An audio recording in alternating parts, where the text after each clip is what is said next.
भाई जो गुरु वचन पे डट गे, कट गे फंद 84 के। तो शुरुआत करते हैं पूज्य गुरुदेव जी के मुख कमल से विशेष संदेश नंबर 76 की।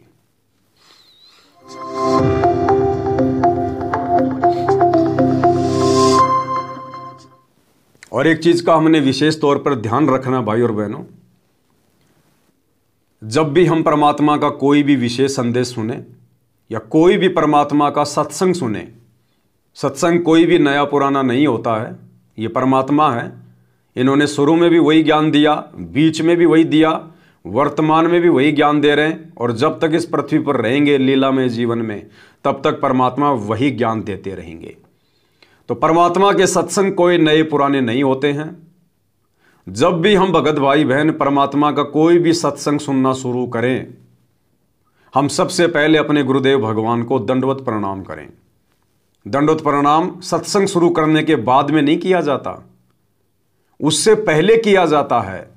अगर आप घर पर हैं, कहीं पर भी हैं जहां आप आसानी से जमीन पर लेटकर दंडवत कर सकते हैं, तो सत्संग शुरू करने से पहले सर्वप्रथम गुरुदेव भगवान को दंडवत प्रणाम करें, परमात्मा से सद्बुद्धि की भीख मांगें। ये परमेश्वर आपके सत्संग कोई सामान्य वचन नहीं है, ये परमात्मा इस सृष्टि का सर्वोत्तम ज्ञान है, गूढ़ ज्ञान है, सांकेतिक ज्ञान है। आपका ये ज्ञान समझ पाना सनक सनंदन सनकादिक संत कुमार ब्रह्मा विष्णु महेश के वश की बात भी नहीं है। हे परमेश्वर, हम ठहरे 2 कोटि के जीव, आप यदि हमें विशेष बुद्धि नहीं बख्शेंगे, हम कैसे आपके वचनों को समझ पाएंगे, और समझेंगे नहीं तो फिर परमात्मा अपने जीवन में लागू कैसे कर पाएंगे। तो कोई भी सत्संग सुनने से पहले सर्वप्रथम गुरुदेव को दंडवत प्रणाम करें। विशेष परिस्थितियों में, जैसे आप कहीं यात्रा कर रहे हैं, ट्रेन में हैं, बस में हैं, अपनी किसी जो है मजदूरी कर रहे हैं, गाड़ी चला रहे हैं, ऐसी स्थिति में हम परमात्मा को मानसिक दंडवत प्रणाम करें। मन ही मन में हम परमात्मा को दंडवत प्रणाम करें। जैसे हम जमीन पर घुटने टेक कर मालिक को दंडवत प्रणाम करते हैं, ऐसे हम मानसिक वो क्रिया करें। उसके बाद हम सत्संग शुरू करें, तब परमेश्वर हमारा ज्ञान योग खोलेंगे।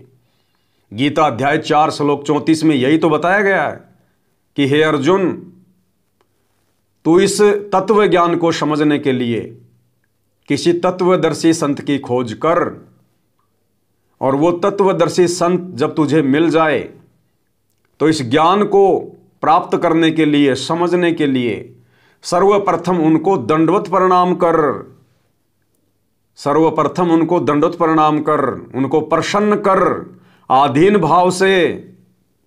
तब वो तत्वदर्शी संत, तत्वदर्शी महात्मा तुझे तत्व ज्ञान का उपदेश करेंगे।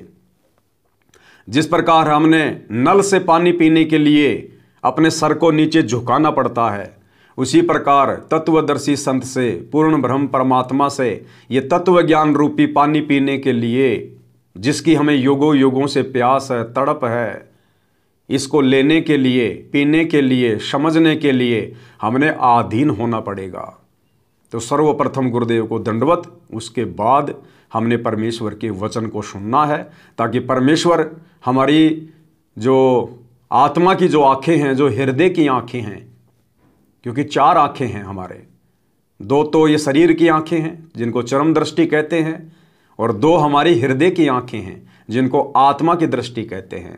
तब परमात्मा हमारी आंतरिक हृदय वाली आंखें खोलेंगे, तब हमें ये वचन समझ में आएंगे।